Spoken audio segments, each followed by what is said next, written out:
अस्सलाम वालेकुम my YouTube family, कैसे हैं आप सब। उम्मीद है कि आप सब ठीक होंगे। मैं भी अल्हम्दुलिल्लाह बिल्कुल ठीक हूँ। आज का जो हमारा क्वेश्चन है वो जो लास्ट 2 दिन से मैं वीडियो अपलोड कर रही हूँ प्राइवेट काम करने के हवाले से, कि आप प्राइवेट काम कैसे स्टार्ट कर सकती हैं, कैसे उसको लेके चल सकती हैं, किस तरह से उसकी डिलीवरी कर सकती हैं। ये सारी इंफॉर्मेशन जो है वो मैंने आपको दी है। अब जो नेक्स्ट एक क्वेश्चन आया था वो ये आया था कि जी क्या हम अपनी जो आइटम्स हैं, जैसे जो हम घर पे बनाते हैं, तो क्या हम वो बेकरीज पे सेल कर सकते हैं।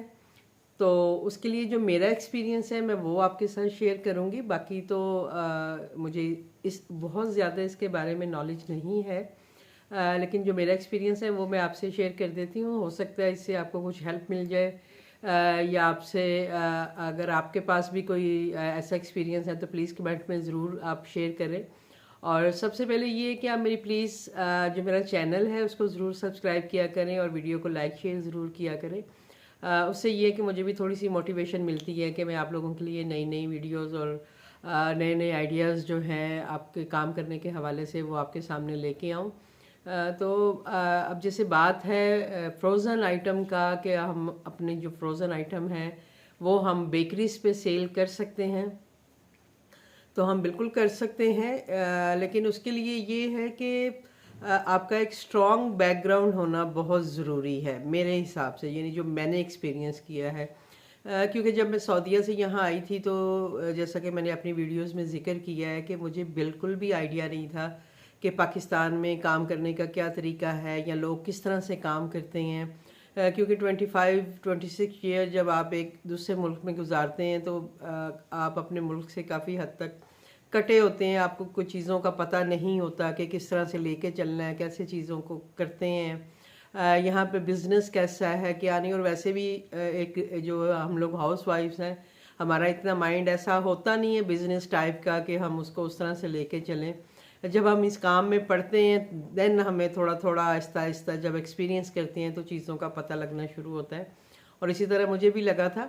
तो जब मैं पाकिस्तान आई तो मेरा भी पहला जो ख्याल था वो यही था जी कि मैं जाऊंगी और मैं अपनी जो है फ्रोज़न आइटम है वो मैं बेकरीज में रखूंगी और उसको सेल करूंगी, और बस मुझे मतलब कोई मुश्किल नहीं होगी, मेरा काम आसान हो जाएगा। तो जब मैं स्टार्टिंग में आई तो जो मेरे एरियाज़ में जो बेकरीज थी मैं उन लोगों के पास गई, मैंने उन्हें जाके बताया कि भाई मैं इस तरह से काम करती हूँ फूड का, तो मैं अपनी आइटम्स आपके अगर बेकरीज पे रख के सेल करना चाहूँ तो क्या मैं कर सकती हूँ। तो आप यकीन करें उन्होंने टोटल ना कर दिया। उन्होंने कहा जी बिल्कुल भी नहीं। हम मखसूस उनके जो उन्होंने लगाए हुए हैं, यानी हम उन्हीं से लेते हैं, उन्हीं की चीज़ें हम सेल करते हैं। ऐसा कुछ है नहीं है हमारे पास कि हम आपके लिए कर सकें। एक और बेकरी पे गई, उनसे जाके भी मैंने इसी तरह पूछा, तो उन्होंने मुझे जस्ट इतना कहा कि ठीक है आप ऐसा करें कि आप जो चीज़ें बनाती हैं वो आप बना के हमें पहले टेस्ट करवाएं, उसके बाद फिर हम देखेंगे कि हम आपका जो खाना मतलब जो फूड है वो हम अपनी बेकरी पे सेल करेंगे या नहीं करेंगे।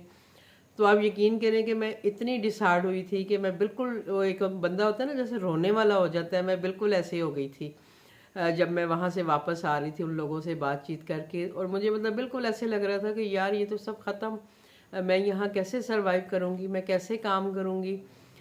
ये तो मतलब इनका तो ये तो बात ही नहीं सुनते हैं, ये तो मतलब किसी की हेल्प इस तरह से नहीं करते हैं कि अगर कोई एक मजबूर बंदा आपके पास आया है या काम के लिए आया है तो कम से कम उसे थोड़ी बहुत तसल्ली बंदा दे देता है। आप डायरेक्ट मुंह पे इनकार कर रहे हैं कि जी नहीं हम तो करते ही नहीं है जी, हमारे लगे हुए हैं, हम उन्हीं से लेते हैं।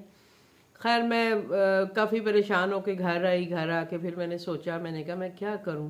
देन मैंने आपको बताया जैसा कि मैं फूड पढ़ा फेसबुक के थ्रू फिर लोगों तक गई और मैंने अपना काम इस तरह से यहाँ आके इस तरह से स्टार्ट लिया था। खैर मैंने वो आ जाते हैं उस बेकरी आइटम की तरफ। तो मैं फिर मैंने क्या किया जी, उनके लिए वो जैसे फ्रोज़न कोफ्ते होते हैं वो बनाए, इस तरह की चीज़ें बनाई। फिर मैंने उन्हें कुक भी किया, कुक करके भी लेके गई कि ये इस तरह से भाई मैं कुक करके देती हूँ, या टेस्ट इनका कैसा है ना। तो जब मैं उनके पास लेके गई उन्होंने उसको टेस्ट किया, टेस्ट करके तो उन्होंने बहुत अच्छा रिस्पांस दिया जी कि बहुत मज़े का टेस्ट है आपका, ये वो सब कुछ। लेकिन उसके बाद जो मुश्किल हुई मुझे वो ये हुई कि जब मैंने उन्हें अपने प्राइसिंग बताए कि भाई मैं इस प्राइस पे आपको ये चीज़ें दूंगी। तो जब मैंने वो उन्हें बताया तो वो सुन के तो वो बिल्कुल ही जो है ना, उन्होंने इनकार कर दिया कि मैम हम इस रेट पे आपसे नहीं ले सकते हैं, अगर आपको सेल करने हैं तो आपको इनका साइज़ छोटा करना पड़ेगा, आपको इनका जो है रेट कम करना पड़ेगा और क्वालिटी भी कम करनी पड़ेगी, देन आप हम आपसे लेंगे। तो मैंने उन्हें ये कहा, मैंने कहा जी मैं तो ऐसी चीज़ जो मैं चीज़ खुद नहीं खाऊंगी वो मैं लोगों को कैसे दूंगी। तो उन्होंने कहा जी कि नहीं, इस पे तो आपको थोड़ा बहुत कंप्रोमाइज़ करना पड़ेगा। और अब जैसे एक मतलब आमने सामने बेकरीज थी, तो उन्होंने कहा, मुझे कहती हैं आप उनकी बेकरीज पे जाके देखें कि वो कैसा सामान है, उनका साइज़ क्या है। और आप यकीन करें कि मैं जब उनके कोफ्ते का साइज़ देखने गई, मतलब उनके उसके फ्रीज़र में, मैंने कहा मैं देखती हूँ, चले मैं चेक करती हूँ कि क्या मुझे कह रहे हैं। तो जब मैं वो साइज़ चेक करने की, आप यकीन करें कि मैं साइज़ देख के मैं इतना हैरान हुई। मैंने कहा ये कोफ्ते कोई लेता है? तो वो बोलते हैं जी हमारे सेल होती हैं। तो मैं हैरान कि यार ये कौन लोग हैं ये जो ये चीज़ लेते हैं और फिर घर में पका के खाते होंगे इसको। आप यकीन करें, सिर्फ इतने साइज़ का वो कोफ्ता, और कितने 70 रुपये में वो पैक लगा हुआ। यानी अब जाहिर बात है, जिसको 70 रुपीज़ में बेशक वो छोटे छोटे कोफ्ते थे वो मिल रहा था, तो वो कहाँ मेरे 250-300 रुपये के उस वक़्त जब रेट अच्छा था कि चिकन वगैरह का और चीज़ों के रेट इतने ज़्यादा नहीं थे, तो तब मैं 200-250 रुपये में, 300 रुपये में अगर मैं 12 कोफ्ते दे रही थी, और वो भी इतने बड़े साइज़ के। अगर आप मेरी वीडियोस देखेंगे, मैं इंशाल्लाह और भी वीडियोस शेयर करूँगी अपनी कुकिंग की, तो आप सर्विंग साइज़ देखिएगा कि मेरा सर्विंग साइज़ क्या होता है।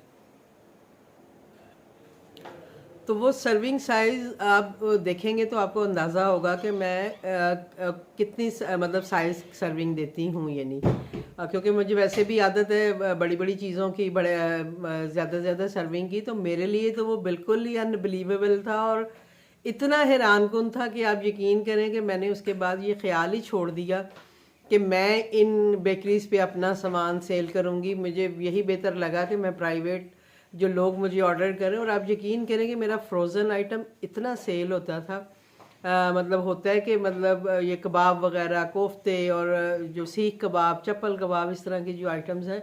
और जैसे रमज़ान होता है तो उसमें फिर वही बात है, समोसे और रोल और इस तरह की सारी चीज़ें, तो मैं वो भी सेल कर रही होती हूँ। लेकिन ये है कि जो बेकरीज का स्टैंडर्ड है ना, हम उसको मैं कम से कम उसको मैच नहीं कर सकती थी। इस वजह से फिर मैं इस तरफ नहीं आई थी। ठीक है, एक तो ये चीज़ हो गई कि मेरे ना आने की वजह क्या थी, और मुझे जो मिले उन्होंने मुझसे किस तरह से डील किया कि मैं इस तरफ आई ही नहीं। अब दूसरे हाथ ये है कि मैंने देखा है कि बहुत सारी बेकरीज में लोग जो हैं वो अपना फूड रख रहे होते हैं। तो वो जो है काफ़ी लोग जो हैं वो अपने आइटम्स जो हैं वो वहाँ पे रखे होते हैं उन्होंने, होम शेफ्स के। और उनका ये है कि मेरा ख्याल है सेल भी होते होंगे, क्योंकि मैंने कभी भी बाहर से कुछ ऐसी चीज़ें कभी परचेज़ नहीं की हैं। मैं अपना ही बनाती हूँ, घर पे जो भी बनाना होता है। मैं रेडीमेड चीज़ें कभी भी नहीं लेती हूँ। जितने भी ब्रांड्स भी हैं, कोई भी ऐसी चीज़ मैं यूज़ नहीं करती हूँ। मैं जो भी बनाना होता है मैं ख़ुद बनाती हूँ, और ख़ुद ही अगर सेल भी करना होता है तो ख़ुद बना के सेल करती हूँ। और जैसे मैं पैटी बर्गर और इस तरह की चीज़ें अगर अपने मेन्यू में रखती हूँ तो उनकी पैटीज़ वगैरह वो भी मैं ख़ुद घर पे बनाती हूँ। टोटल मेरा जो काम है मैं ख़ुद घर पे बना के सेल करती हूँ। मैं ये नहीं होता कि मैं रेडीमेड चीज़ें उठाई और फूड पांडा पे उसको मैं बना के सिर्फ लोगों को दे दूँ। नहीं, मैं सारी चीज़ें मैं ख़ुद बनाती हूँ। तो अब ये है कि अब मुझे जहाँ तक लगता है, यानी मैंने जो देखा है, मेरा एक दो लोगों से इस पे बात भी हुई थी। उनका माशाल्लाह से इस्लामाबाद में उनका अपना रेस्टोरेंट टाइप भी है, और वो फ्रोज़न आइटम का भी काम करते हैं। अपने ही मतलब उन्होंने जो एक रेस्टोरेंट सा बनाया हुआ है उस पर उनका डीप फ्रीज़र में फ्रोज़न आइटम भी पड़ी होती हैं। और उसके बाद जब मैं क्योंकि वो मेरे पास व्हाट्सएप पे ऐड हैं तो उनकी ऐड मेरे पास आते रहते हैं, तो उन्होंने फिर एक दफ़ा ऐसा एक लगाया जी कि मेरे इस्लामाबाद के फ़लाँ स्टोर्स पे मेरा जो फ्रोज़न आइटम है आप वहाँ से भी ले सकते हैं। तो लोग बिल्कुल करते हैं, इस तरह का काम करते हैं, और हो भी रहा है। लेकिन मुझे लगता है कि उसके लिए आपको थोड़ा सा हाई फाई आपके कॉन्टैक्ट्स होने चाहिए, या आपका बिज़नेस ऐसा होना चाहिए, ऑलरेडी सेटल्ड बिज़नेस हो, तो देन शायद वो आपको चांस देते हैं अपने जो स्टोर्स हैं उसमें अपना फ्रोज़न मटेरियल रखने का। तो आप ऐसा कर सकती हैं कि मैं आपको बिल्कुल भी ये नहीं कहती हूँ कि आप ये काम नहीं कर सकती या ना करें, लेकिन मैं आपको ये जस्ट ये सजेस्ट कर सकती हूँ कि जो आपके इर्द गिर्द जो बेकरीज़ हैं आप उनके पास जाएं, उनसे बात करें, उनको आप अपना मटेरियल दिखाएं, उनको आप अपना प्राइस बताएं। अगर वो सेटिस्फाई होते हैं तो हो सकता है वो आपको इजाज़त दे दें भी कि ठीक है आप हमारे जो बेकरीज है उस पर आप अपना आइटम रखें, सेल होगा तो हम आपको पैसे भी दे देंगे या जो भी इस तरह से होगा। अदर देन मुझे नहीं लगता कि कोई इतना ज़्यादा इसका स्कोप है होम शेफ्स के लिए। मतलब हम लोग यही है कि अपने घर से जो फूड पांडा के साथ काम कर रहे हैं या प्राइवेट काम कर रहे हैं तो उस सूरत में तो हमारी चीज़ें सेल हो रही हैं, हम उनको बेच भी रहे हैं। लेकिन इस पैमाने पे जाके बेचना मुझे नहीं लगता कि कोई इतना इजी काम होगा। आपको उनसे ज़ाहिरी बात है बात करनी पड़ेगी, उनसे पूछना पड़ेगा कि उनका क्या सिनारियो है कि वो होम शेफ से खाना लेके और वो अपने जो है स्टोर्स जो हैं उन पे वो सेल करते हैं। तो देन आपको पता चलेगा कि क्या होगा। तो मेरा मशवरा यही है कि आप पूछ के देख लें। अगर आपको कोई ऐसा मिलता है, अगर आप काम करना चाहती हैं तो आप बिल्कुल कर सकते हैं। मैंने अपना एक्सपीरियंस आपको बताया कि मुझे एक तो प्राइसिंग में मसला हो रहा था कि भाई वो प्राइस मुझे बहुत कम ले रहे थे कि भाई हमें आप इतने का दें और हम फिर वो आगे जितने का भी बेचें। तो जब वो मुझे प्राइस अपने घर में ही बना के पूरी नहीं पड़ रही थी तो मैं कैसे उनको दे देती। एक तो उनका ये मसला था, दूसरा उनका ये था कि साइज़ में वो बहुत इशू कर रहे थे। ये नहीं कि भाई साइज़ इतना रखें। मैं जब उन्हें पूछती तो वो यही कहते थे मैम आप साइज़ छोटा कर लें, आप यूँ कर लें, आप यूँ कर लें। तो मैंने फिर क्योंकि मैं इस तरह का काम करती नहीं हूँ तो मैंने उन्हें कहा जी सॉरी मैं ये नहीं कर सकती, ठीक है मैं देखूँगी, अल्लाह मालिक है, कुछ भी अल्लाह ताला सबब बना ही देगा, कोई बात नहीं। मैं बहुत ज़्यादा बेकरीज पे नहीं गई थी लेकिन जो मेरे घर के अराउंड थी वहाँ मैंने ज़रूर विज़िट करके उनसे बात करके सारा कुछ किया था। लेकिन मेरा वो ये काम जो था वो नहीं चल सका था और मैं नहीं कर पाई थी। तो इसलिए आप लोगों से भी यही मशवरा है मेरा कि आप लोग इसको देख लें कि आपको इसको किस तरह से लेके चलना है, बात करके देख लें। हो सकता है कि जो आपके एरियाज़ में जो आपके इर्द गिर्द जो बेकरीज़ हैं वो इसको एक्सेप्ट करें और आप वहाँ पे अपना फूड रखें और वहाँ पे आप अपना बना के उन्हें दें और वो आपका फूड सेल करेंगे और आपको फिर आपके पैसे भी मिलेंगे। ये सारी चीज़ें उनसे क्लियरली पूछ लीजिएगा कि वो आपको क्या दे रहे हैं, क्या कर रहे हैं।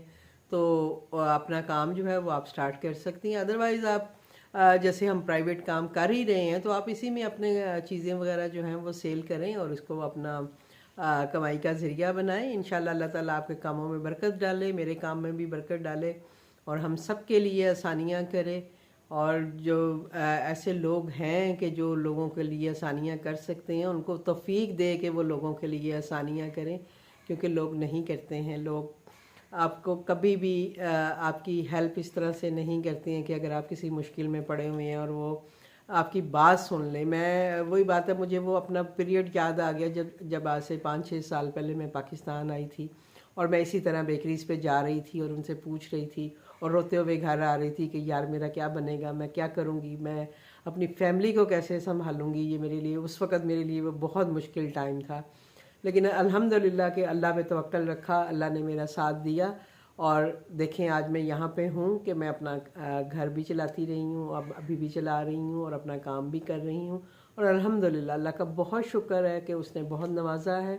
और अल्लाह ताला आप सबको, मुझे, हम सबको नवाजे और हम सब की जो दिली ख्वाहिशें हैं उनको पूरा करे, जो हम अपनी फैमिलीज़ के लिए करना चाहते हैं हमें उसकी तौफीक दे और हमारे लिए रास्ते आसान करे। आप यकीन करें अल्लाह ताला रास्ते जब आसान कर देता है फिर आपको किसी टेंशन की ज़रूरत नहीं है, वो रास्ते खुद ब खुद खुलते जाते हैं, खुद ब खुद आपको आइडियाज़ भी आएंगे, सारा कुछ होगा कि आपने कैसे करना है। बस आपने उस अल्लाह पे तवक्कल कर लेना है और अपने काम पे लग जाना है। इंशाल्लाह आप सबके लिए बहुत बेहतर होगा। मुझे भी अपनी दुआओं में याद रखा करें।